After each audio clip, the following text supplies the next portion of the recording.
Je m'appelle Sylviane Stalin, j'ai 72 ans et je fais le repaillage et le canage de chaises depuis 47 ans.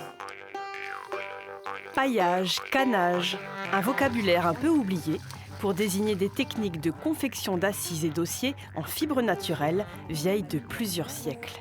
Sylviane a fait connaissance avec le métier de pailleuse, un peu par hasard, avec la rencontre d'une professionnelle qui lui a tout appris, à commencer par la préparation de la matière première. Là, c'est la paille de seigle que j'ai mouillée pendant presque 1 heure. C'est la paille de dessus, de garniture. Paille de seigle et paille de marais s'entrelaceront mouillées pour faciliter l'ouvrage, un travail manuel qui exige rigueur et doigté.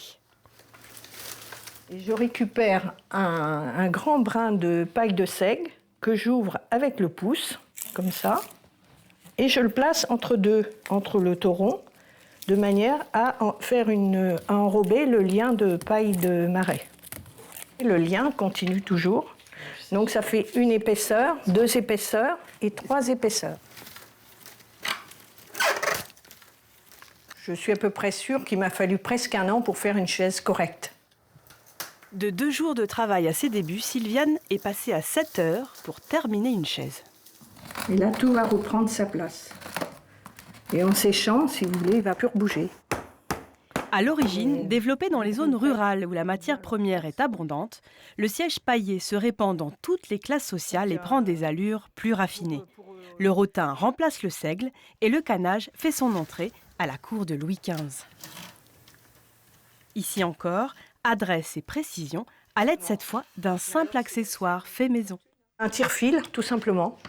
Mais alors, c'est un outil de fortune. C'est tout simplement un morceau de bois et avec une épingle à chignon. Paillage, canage, il existe bien sûr des copies industrielles de ces ouvrages, parfois même en synthétique. Il ne faut même pas en parler à Sylviane. Le canage, bien souvent, il est fait au mètre, qui découpe, il colle. Ça se voit, c'est pas du tout pareil, faut pas y toucher à ça. Le canage artisanal, il y a quand même tous les nœuds derrière, quoi. Donc ça tient beaucoup plus. Aujourd'hui retraitée, Sylviane continue de prendre les commandes pour un petit complément, mais surtout pour la passion, la rencontre avec des pièces uniques, comme ce fauteuil Étienne Meunier du 18e. J'ai passé 3 semaines, au moins 6 heures par jour. Puis quand il y a le plaisir de le faire, on ne les compte plus. C'est des belles pièces qu'on ne rencontre pas souvent, quoi.